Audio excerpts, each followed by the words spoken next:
Graça e paz do Senhor Jesus! Seja bem-vindo a mais um Bora Ler a Bíblia. Aqui nós lemos, explicamos e aplicamos a palavra de Deus a você e a sua vida. Ouça na sua casa, experimente ler a Bíblia junto com outras pessoas. Com certeza você vai crescer espiritualmente. E esse é o propósito do Bora Ler a Bíblia, ajudar você a compreender as Escrituras. Hoje nós vamos ler Gênesis 41. José interpreta os sonhos do faraó. Então vem com a gente, pega um texto bíblico e vamos juntos lá. Vamos lá? Bora ler a Bíblia!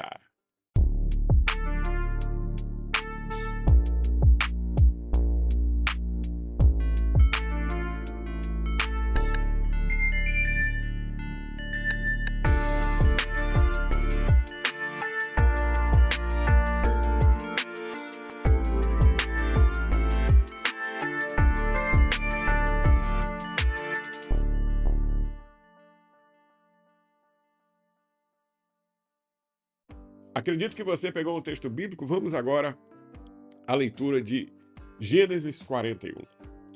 2 anos depois, o faraó teve um sonho. Ele estava em pé junto ao rio Nilo, quando saíram do rio 7 vacas, belas e gordas, que começaram a pastar entre os juncos. Depois saíram do rio mais 7 vacas, feias e magras, que foram para junto das outras, à beira do Nilo. Então as vacas feias e magras comeram as 7 vacas belas e gordas. Nisso o faraó acordou. Versículo 5. Tornou a adormecer e teve outro sonho. 7 espigas de cereal graúdas e boas cresceram no mesmo talo. Depois delas brotaram outras 7 espigas, mirradas e ressequidas pelo vento leste. As espigas mirradas engoliram as 7 espigas graúdas e cheias. Então o faraó acordou, era um sonho. Pela manhã, perturbado, mandou chamar todos os magos e sábios do Egito e lhes contou os sonhos, mas nenhum deles foi capaz de interpretá-los.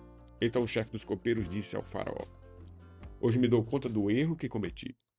Certa vez o faraó ficou irado com 2 dos seus servos e mandou prender-me com o chefe dos padeiros na casa do capitão da guarda. Uma noite, cada um de nós teve um sonho, e cada sonho tinha uma interpretação. Havia lá conosco um jovem hebreu, servo do capitão da guarda. Contamos a ele nossos sonhos, e ele os interpretou, dando a cada um de nós a interpretação do seu próprio sonho. Tudo aconteceu exatamente como a interpretação que ele nos deu. Eu fui restaurado à minha posição e o outro foi enforcado. O faraó mandou chamar José, que foi trazido depressa do calabouço. Depois de se barbear e trocar de roupa, apresentou-se ao faraó. O faraó disse a José: Tive um sonho que ninguém consegue interpretar. Ouvi falar que você, ao ouvir um sonho, é capaz de interpretá-lo. José lhe respondeu: Longe de mim. É Deus quem dará ao faraó uma resposta favorável.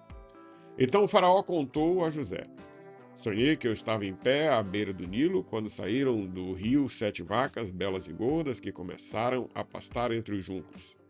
Atrás delas saíram outras 7 raquíticas, muito feias e magras. Nunca vi vacas tão feias em toda a terra do Egito. As vacas magras e feias comeram as 7 vacas gordas que tinham aparecido primeiro. Mesmo depois de havê-las comido, não parecia que o tivesse feito, pois continuavam tão feias como antes. Em seguida acordei. Ainda vi no meu sonho 7 espigas de cereal graúdas e boas, que cresciam de um mesmo talo. Depois delas brotaram outras 7 espigas de cereal mirradas e ressequidas pelo vento leste. As espigas mirradas engoliram as 7 espigas boas. Contei isso aos magos, mas nenhum deles foi capaz de me explicar. Versículo 25. O faraó teve um único sonho, disse José. Deus revelou ao faraó o que ele está para fazer. As 7 vacas boas são 7 anos, e as 7 espigas boas são também 7 anos. Trata-se de um único sonho. As 7 vacas magras e feias que surgiram depois das outras, e as 7 espigas mirradas ressequidas pelo vento leste são 7 anos. Serão 7 anos de fome. É exatamente como eu disse ao faraó. Deus mostrou ao faraó aquilo que ele vai fazer. 7 anos de muita fartura estão por vir sobre toda a terra do Egito, mas depois virão 7 anos de fome. Então todo o tempo de fartura na terra do Egito será esquecido, pois a fome arruinará a terra. A fome que virá depois será tão rigorosa que o tempo de fartura na terra não será mais lembrado. O sonho veio ao faraó 2 vezes, porque a questão já foi decidida por Deus, que se apressa em realizá-la. Por isso, faraó, procure um homem criterioso e sábio e encarregue-o de administrar a terra do Egito. O faraó também deve nomear supervisores para recolher 1/5 da colheita do Egito durante os 7 anos de fartura. Eles deverão recolher todo o mantimento que puderem nos anos bons que virão e fazer estoques de grãos que, sob o controle do faraó, serão armazenados nas cidades. Versículo 36. Esse estoque de mantimento servirá de reserva para os 7 anos de fome que virão sobre o Egito, para que a terra não seja arrasada pela fome. O plano pareceu bom ao faraó e a todos os seus oficiais. Por isso o faraó lhes perguntou: será que vamos achar alguém como este homem em quem está o Espírito de Deus? Então o faraó disse a José: uma vez que Deus lhe revelou todas essas coisas, não há ninguém tão criterioso e sábio como você. Você será encarregado da minha casa e todo o meu povo acatará as suas ordens. Somente em relação ao trono serei maior que você. Versículo 41. O faraó prosseguiu: entrego a você agora o comando de toda a terra do Egito. Em seguida, o faraó tirou do dedo o seu anel oficial e o colocou no dedo de José. Ele o vestiu com roupas de linho fino e lhe colocou no pescoço uma corrente de ouro. Também o fez subir na carruagem do vice-regente, que lhe pertencia. À frente iam gritando: ajoelhe-se! Assim José foi posto no comando de toda a terra do Egito. O faraó disse ainda a José: eu sou o faraó, mas sem a sua palavra ninguém poderá levantar a mão nem o pé em todo o Egito. O faraó deu a José o nome de Zafenate-Paneia. Ele deu por mulher Asenate, filha de Potífera, sacerdote de On. Depois José viajou por toda a terra do Egito. José tinha 30 anos de idade quando se apresentou diante do faraó, rei do Egito. Ele se ausentou da presença do faraó e foi percorrer todo o Egito. Durante os 7 anos de fartura, a terra produzia abundância. José recolheu todo o mantimento dos 7 anos de fartura no Egito e o armazenou nas cidades. Em cada cidade ele armazenava o mantimento produzido nos campos das redondezas. Assim, José estocou grãos como a areia do mar. Tal era a quantidade que ele parou de contabilizar, porque ia além de toda medida. Versículo 50. Antes dos anos de fome, Asenate, filha de Potífera, sacerdote de On, deu a José 2 filhos. O primeiro, José, deu o nome de Manassés, dizendo: Deus me fez esquecer de todo o meu sofrimento e de toda a casa do meu pai. O segundo filho chamou Efraim, dizendo: Deus me fez crescer na terra onde tenho sofrido. Assim, chegaram ao fim dos 7 anos de fartura no Egito e começaram os 7 anos de fome, como José tinha predito. Houve fome em todas as terras, mas em todo o Egito havia alimento. Quando todo o Egito começou a sofrer com a fome, o povo clamou ao faraó por alimento e este respondeu a todos os egípcios: dirijam-se a José e façam o que ele disser. Quando a fome já se havia espalhado por toda a face da terra, José mandou abrir os locais de armazenamento e começou a vender grãos aos egípcios, pois a fome se agravava em todo o Egito. De toda a terra vinha gente ao Egito para comprar grãos de José, porque a fome se agravava em toda parte. Mais um capítulo que nós lemos aqui no Bora Ler a Bíblia, e esse capítulo aqui é riquíssimo, como toda a palavra de Deus, muito abençoada para nosso ensino. O capítulo 41 traz no versículo 1, 2 anos depois, Faraó teve um sonho. 2 coisas nesse versículo. Primeiro, o tempo que José foi esquecido lá no calabouço, lá na prisão. O copeiro esqueceu de José. 2 anos. E o que aconteceu foi que o faraó teve sonho. E logo que o faraó teve um sonho assim, bem diferente, né, com vacas e com espigas de milho, vacas gordas e vacas magras, espigas de milho mirradas e espigas de milho bonitas. O faraó, depois desse sonho, perturbado, diz o versículo 8, mandou chamar os magos e os sábios do Egito, lhes contou os sonhos, mas nenhum deles foi capaz de interpretá-los. Eles tinham essa propriedade, né? Os magos tinham essa questão dos agouros e também da previsão do futuro, mas eles não conseguiram fazer, não tiveram condições de fazer. E aí, no versículo 9, o chefe dos copeiros disse ao faraó: hoje me dou conta do erro que cometi. Realmente ele esqueceu de José.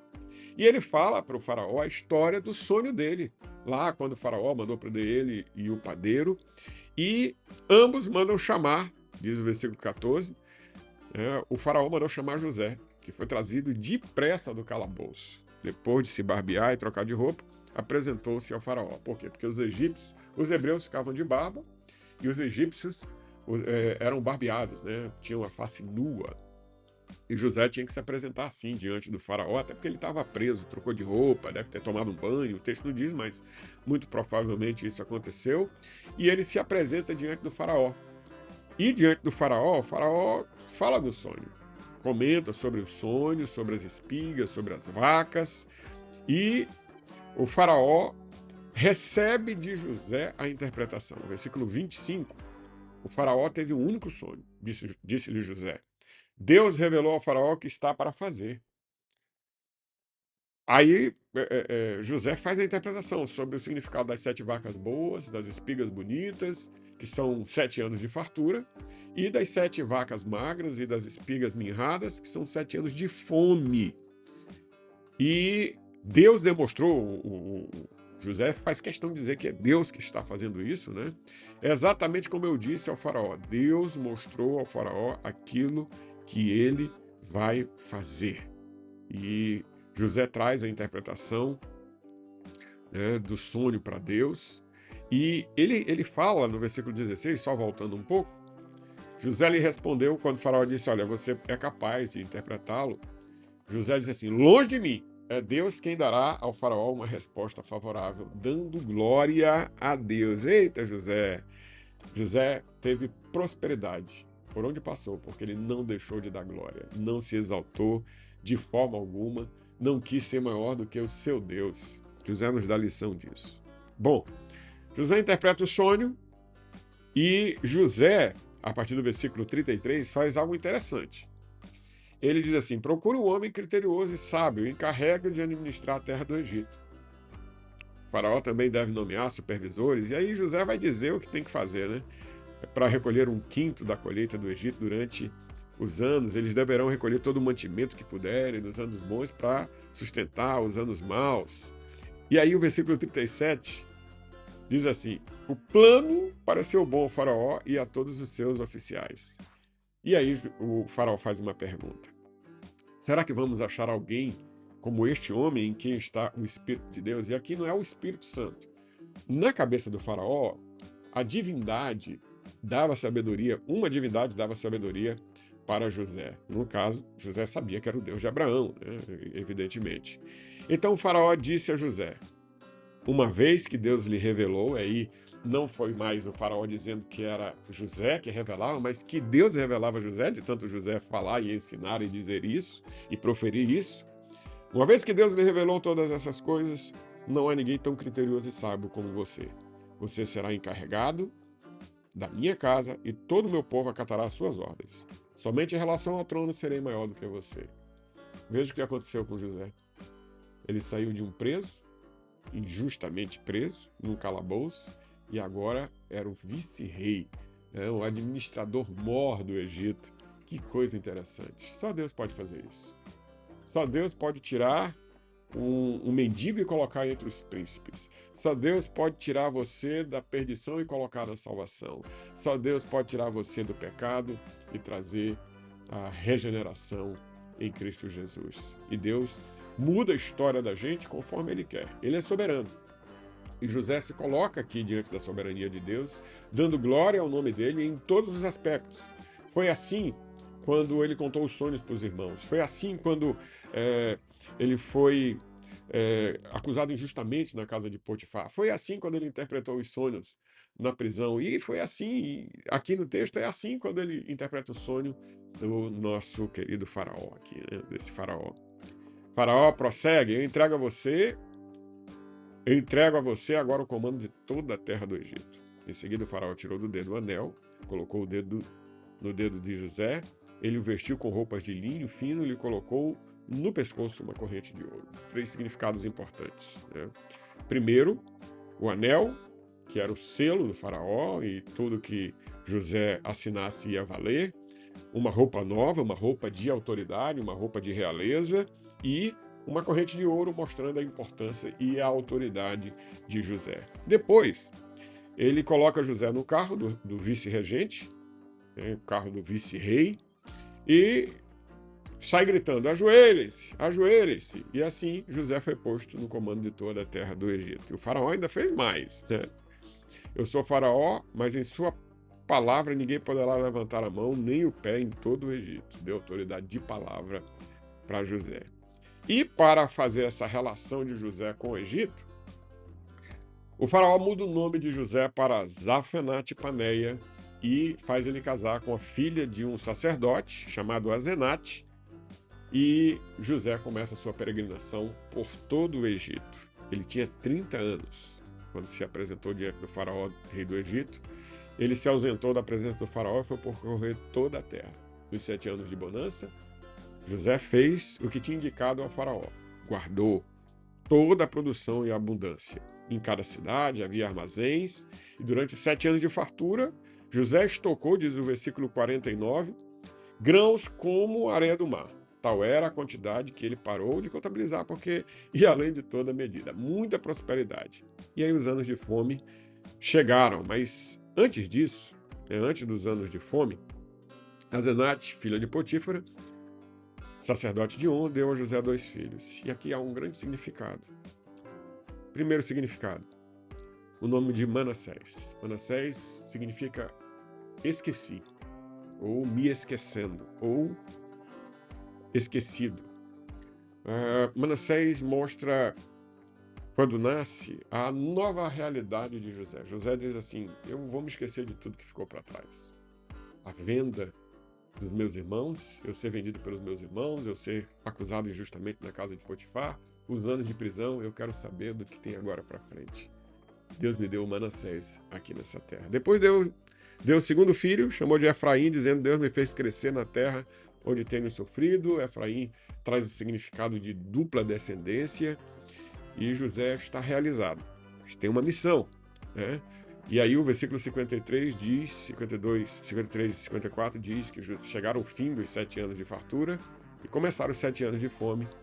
Houve fome em todas as terras, mas em todo o Egito havia alimento. E a responsabilidade desse alimento estava com José. José administrou tudo isso. E aí o capítulo encerra. De toda a terra vinha gente ao Egito para comprar grãos de José, porque a fome se agravava em toda parte. Deus usou José aqui poderosamente. Bom, que lições nós tiramos desse capítulo? Eu gosto de pensar sempre que Deus nos dá a provisão, Deus nos dá a condição de sermos econômicos. Eu gosto de falar de economia. Nós precisamos saber que podem chegar os dias maus. Aqui Deus revelou para o faraó, aqui Deus usou José para interpretar, mas na nossa vida nós precisamos nos precaver, nós precisamos ser precavidos, pensar no dia de amanhã. Eu não estou falando para você viver miseravelmente para amanhã você ter recursos, não, estou falando que você precisa fazer economias, precisa parar de gastar tanto. O consumismo assola a humanidade hoje e parece que só sou feliz quando eu compro, quando eu tenho, quando eu conquisto. Não, é preciso ser feliz também economizando, porque podem chegar dias maus. E nos dias maus você vai ter a sua reserva. Uma outra coisa que me chama a atenção nesse capítulo é a condição que Deus alçou José. Às vezes, para nós, algumas questões são muito difíceis. Eu nunca chegarei nesse patamar. E Deus me coloca lá, porque quem coloca a gente na posição que nós estamos é o Senhor. Que Ele deu o cargo que você tem, que Ele deu os estudos que você tem, que Ele deu o recurso financeiro que você tem, é o Senhor. Então, se você sonhar, sonhe alto. Deus pode lhe colocar lá. Mas lembre-se de colocar Deus em primeiro lugar. Por quê? Quando José foi alçado da prisão e chegou diante do faraó, ele passou por Potifar. E ele passou de Potifar. Passou, porque ele se tornou uma autoridade maior do que Potifar. E ele não levou em conta, e nem quis, e nem se preocupou com isso. Ele estava lá para dar glória ao nome de Deus. E ele disse: não sou eu que interpreto, não. É o Senhor que me dá condições. e fala, Deus lhe avisou, Deus está lhe mostrando, Deus quer que você entenda que tem 7 anos de fartura e 7 anos de miséria, de fome. Coloque um homem sábio para administrar isso. E o faraó escolheu José. Quem indicou para o faraó escolher José? Deus também. Porque Deus tira um homem da prisão, do cárcere injusto, tira José de lá e coloca José num lugar de glória. É assim que Deus faz. Ele modifica a nossa história conforme Ele quer, mas nós precisamos, como José, sermos fiéis ao Senhor. Sempre, em todos os momentos, sermos fiéis ao Senhor. E a fidelidade de José para com Deus ali na casa de Potifar, a fidelidade de José para com Deus ali na prisão, o leva a ser fiel como vice-rei, o vice-regente do Egito. E José cumpre tudo o que está estabelecido diante do faraó, sendo correto, honesto diante de Deus e diante dos homens. E agora toda a gerência desse momento difícil que passa a humanidade, porque o mundo todo teve fome, aquela região toda foi para José. Ele era o gerente dos armazéns do Egito, onde havia comida. É importante a gente ver a ação de Deus. E é importante a gente saber que o José que foi abandonado da prisão, agora foi colocado como vice-regente. Passou de Potifar, passou do copeiro, só não passou do faraó, mas foi Deus que colocou ele ali. Eu sei que esse texto deve ter falado ao seu coração. Se você ainda não deu like, dá o like aqui. Se inscreve no canal, participa com a gente, compartilha com outras pessoas. Deus pode mudar nossa história. Essa é a lição maior do capítulo de hoje. Que Deus abençoe você. Que a graça do Senhor esteja sobre sua vida. E não esqueça, bora ler a Bíblia. Tchau, tchau!